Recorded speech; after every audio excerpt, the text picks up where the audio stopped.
mental health counselor, and I'm a sport performance consultant. And I have a very unique practice in that a part of my practice is working with folks that are struggling with anxiety, depression, relationship issues, chronic illness, that sort of thing. And then the other part of my practice is I work with athletes in helping them to develop the mental side of their sport. How many of you guys are golfers, tennis players out here tonight? All right, great. Terrific. And so I've been counseling for about 17 years and doing the sports work since about 2009. And what I've discovered over these years is that the two very much interface. And so tonight what I'm going to do is take a performance approach at stress management. And I'm going to teach you some of the same skills that I teach athletes when they come in to develop the mental side of their game. So we're going to talk about first a focused breathing. I'm going to take you through a focused breathing exercise. And then we're going to talk about visualization. Okay? But before we can talk about that, I wanted to give you a quote here. Performance begins in the mind, and whether you think you can or you think you can't, you're right. Have you ever heard that quote before? Yeah. And it's absolutely so true. How we think really determines how we perform. And our minds are very, very powerful. And it's not just something that we talk about or stories that we've told. There's actual research that backs it up. And I'm kind of a research junkie, and I love some of the research that tells us about this. One study that they did at Harvard University, they went into 7 hotels in the Boston area. And 4 of the hotels in the housekeeping department, they told the folks in there that the work that they were doing in the housekeeping department was really contributing to a healthy lifestyle and weight loss. And then the other 3 hotels, and they took all their measurements, their height, their weight, their BMI, they took all their measurements, blood pressure. And then they went into the other 3 hotels and they just took their measurements but didn't have a discussion about what the work that they were doing and how it was affecting them. 4 weeks later, the folks in the hotel that were told how helpful and how healthy their jobs were for their lifestyle had lost an average of 2 pounds, and their systolic blood pressure went down 10% because they believed that what they were doing, and who knows how that affected actually the work that they were doing. Maybe they had more energy around it, maybe they were more focused, but it was clearly the way that they thought about the work they were doing was how it affected them. My favorite study, though, and Jackie's heard this so many times because I just love this study, came out of Yale, and it's not that, just a couple of years ago. And what they did at Yale is they gave 46 people a milkshake that was 380 calories. And then they divided them in 2 groups, and they told the first group that the shake was 680 calories and that it was a dessert shake. And then the second group, they told them that it was 140 calories and it was a diet shake.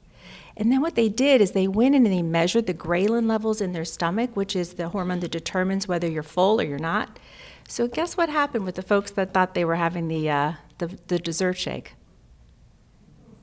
They were full, right?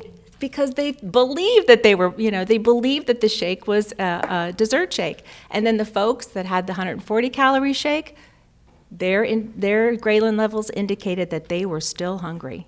So the power that we have right here is incredible, and it's really important the way that we think. And when we think that we can do what we can do, we can really dig deep and have the opportunity to reach our full potential. So that being said, I want to take you through an exercise that I do with folks that it started out I was only doing with athletes, and it was really a way to help them to become more focused, to train focus. And then what I discovered over time is it's a great exercise for anxiety and stress. And I'll tell you why. It's focused breathing. And what it does is I'm going to ask you to focus on the sensation that you feel at the tip of your nostrils. And what that does is it brings you into this moment. Okay? And I think that what happens with stress and with anxiety is we're in the future. We're thinking about all the what ifs. How many of you guys find yourself sometimes feeling like, oh, what if I don't? Yeah, exactly, right? And then when we're looking back, that's where regret and depression and sadness oftentimes comes. But when we are in this very moment, everything is okay. And there's a little more research on this one as well. They did some research on folks that practiced this focused breathing for 20 minutes a day for 8 weeks, and it actually changed the structure of the brain. and it calmed the amygdala, which is the emotion center of the brain. And as Jackie was talking about Annie, I couldn't help but think, if Annie had a little bit, calmed her amygdala down a bit, she may have been able to respond to those really difficult situations instead of reacting to them. Because what happens is we get stressed and we're anxious, we're just reacting all the time, we're not responding.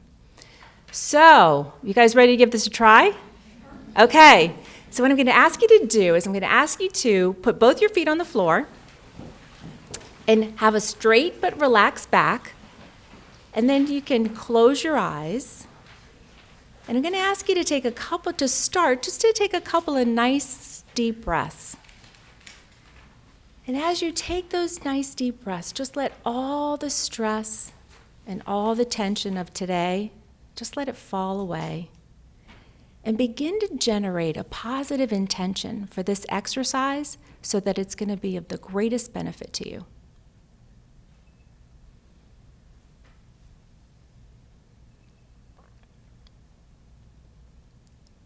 And now on your next inhalation, I want you to focus on the cool sensation that you feel at the tip of your nostrils on that inhale. And then follow that breath all the way to the end.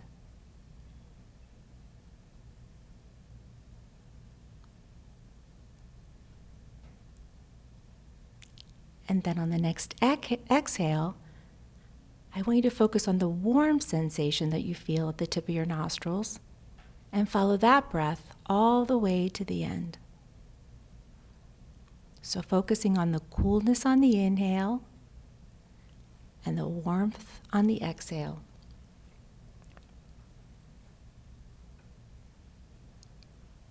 And when your mind starts to wander, which it will, just observe the thoughts without any judgment, and then bring your focus back to the breath, focusing on that cool sensation on the inhale and the warm sensation on the exhale.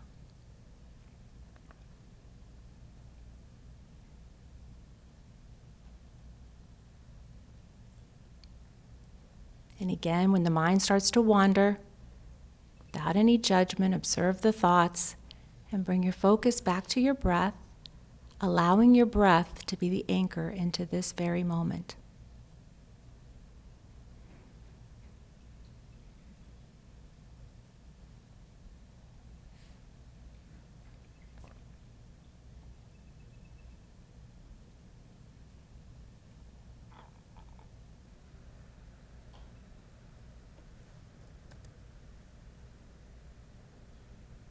And when you're ready, you can relax your concentration and open your eyes. Okay, so what was that like for you? Was your mind very busy? Was it easy to kind of focus on the breath? What were some of your experiences as you were breathing? Easy. It was easy. Yes, okay. It's not always easy for everyone. A lot of people have a very busy mind. We actually call it monkey mind because it jumps all over the place. Yeah. Now, what were you thinking about while you were breathing?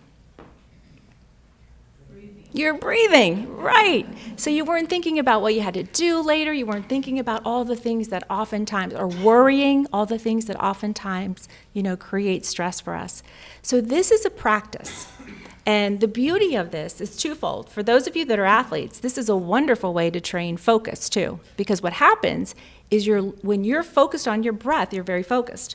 But when your mind starts to wander, you lose your focus. And you build that muscle when you bring your focus back to the breath. So you're building your focus muscle, and at the same time, you're practicing mindfulness. The important thing is, like any skill, it takes practice. And so what I always recommend is that you develop a daily practice of this focused breathing, working up to 20 minutes a day. I wouldn't say start there because that's a long time to sit, but maybe just 5 minutes. And there's a great free app. It's called Insight Timer. It allows you to kind of sit and you can set the timer, and it's got some pretty bells, and at the end of your exercise, you get to see all the people around the world that were doing the same thing you were doing. And you get stars with when you do 5 days in a row, and it's kind of fun. But I think the important thing is to practice it on a daily basis so that when you need it, that it's there. And what happens is that, you start to, develop the practice, you build your focus, and you find yourself in a stressful situation. And then you remind yourself to breathe. And when you take that breath and you focus on that sensation at the tip of your nostrils, you're there. You're in the moment because your brain knows what to do. So that's the value of practicing it when you don't need it. Does that make sense? Okay. So a really great tool. You don't have to go anywhere. I think the most difficult piece of it is really setting aside a time and making it a priority. But it's a wonderful, wonderful practice to be able to manage stress and be able to respond in situations and not be so reactive. Okay, so that's the first one. And now I want to talk to you a little bit about visualization. Does anybody have any experience with visualization? Oh, good. I love it when this is new for people. Okay, so visualization is another powerful tool, and it has so many uses. And let me tell you how it works. And there's lots of research for this one too. But what happens is when we have an image that you begin to visualize and create in your mind, your brain is designed to make that image come true. And we have what's called the reticular activating system, which is a filter. So if you have an image, like let's say for this evening, my visualization was that you all were going to be a really friendly crowd and you were going to be giving me great eye contact and laughing, and it was going to be a lot of fun. That was my vision. So my reticular activating system is helping me to pay attention to those of you that are doing just that. Right? So if I had had a vision of a very unfriendly audience, I might be paying attention to just the people that were, looking at their phones or walking out the door. So our reticular activating system is designed to help filter in the things that we need to pay attention to make our vision come true. And this is how it works. They discovered this through a study where they put people in functional MRI machines, and what they did is they asked them to raise their right arm and then lower it. And then they asked them to close their eyes and to visualize that they were raising their right arm and lowering it. Well, interestingly enough, the same part of the brain lit up when they were visualizing raising and lowering their arm. So essentially, your brain doesn't really know what's real and what's imagined. So that's why and then as you're visualizing, you begin to make the neural connections in your brain of that vision. I'll give you an example, a sports example. Aaron Rodgers is a fabulous quarterback.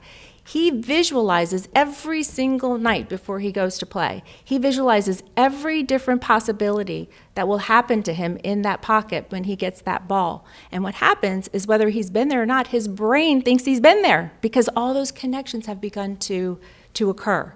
So it's a really powerful tool, and it's used in many different ways. It's used for healing. People can visualize healing. It's used for skill development, like if you want to visualize, developing a particular skill. It's used for, I use it a lot with athletes to build confidence. You visualize a peak performance, which is really a fun visualization. And then for stress, I think that probably the most effective visualization for stress would be to really find like a quiet place. Visualize some place where you feel very much at peace, where you can relax and feel peaceful. The important part, and I've given you a handout on the second page of your papers there with some tips about it. The important thing with visualization is that you're using all of your senses to make it as vivid as possible, because the more vivid it is, the more effective it is. So I want to take a minute and take you through a visualization exercise so you get a chance to really understand and to experience how your brain does not really know the difference between what's real and imagined. So I'm going to ask you to close your eyes again and to get in a comfortable spot. Thank you. To get in a comfortable spot. And then imagine that you're in a kitchen. And on a bench is a basket of lemons. And you reach out and select a ripe yellow lemon. Feel the weight of the lemon in your hand. Slide your fingers over the smooth, waxy skin and feel the dimpled texture See yourself lifting the lemon to your face and breathing in that lemony smell. And then see yourself slice that lemon open. And as the bright yellow flesh is exposed, you see the juice run out. A lovely, lemony citrus aroma fills the room. You cut a slice and you put it in your mouth and you bite down on it, and the juice runs over your tongue and your mouth fills with the taste of lemon juice. Okay. And now you can open your eyes. And how many of you got that feeling right back here? Yeah, exactly. So your brain did not know that you were not really eating that lemon. So it really doesn't distinguish the difference between what's real and imagined. And that is the beauty of visualization and the effectiveness. And so it's a really wonderful tool to use for stress management as well.